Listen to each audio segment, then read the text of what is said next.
The Bishop Airlock came about 6 years ago from market demand from our payloads that were using the Kibo airlock on board the ISS. We were getting to a point where we were deploying a lot of CubeSats from the International Space Station as well as small satellites. And what we found was that the station did not have the throughput that was necessary to support the customer interest that we had. So the Kibo airlock can handle a payload roughly the size of a microwave oven.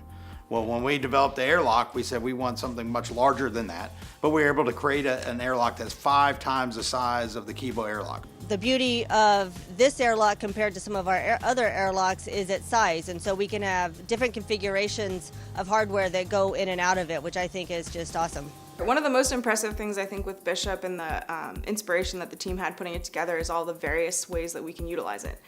We actually have the ability to deploy small satellites, we have the ability to deploy multiple CubeSats in a constellation type configuration for deployment. We have, of course, the hosted payload opportunities as well, so really there's a lot of different ways that airlock can be utilized on station.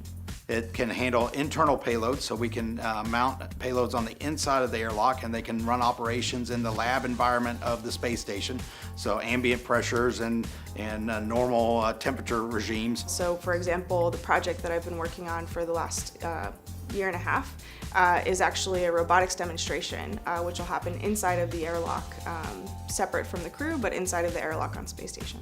And then we also have the ability to host payloads on the outside of the airlock. So payloads that may want to go be exposed to the vacuum of space and the temperature extremes of space. So 3 different areas that the airlock has the ability to do all in one facility. I think what's really well suited, of course, anything that needs to be exposed to a vacuum that maybe needs to be changed out. So you have an experiment where you put something exposed to a vacuum, bring it back in, you change something out and put it outside again. On station, the crew will support us by taking the payload once it's on the station and translating it to inside of Bishop, putting it inside of Bishop, and then once it's actually there and successfully secured, they would close the hatch, and then we'd actually remove Bishop using the robotic arm, and we're actually going to move it out into a docked location. We're going to park it there.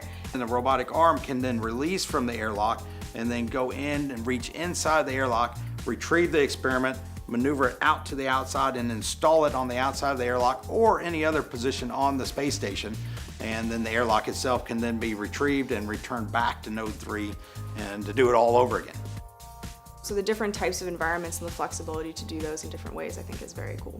The airlock is a great facility to dream big, be creative, really think of things that people haven't really thought of before, and let's put her to use. I want to give a big thanks to the Nanoracks team because it is great to have more on the space station, and I am really excited about the possibilities of new research and more research up here. So good job to everybody. Congratulations, job well done.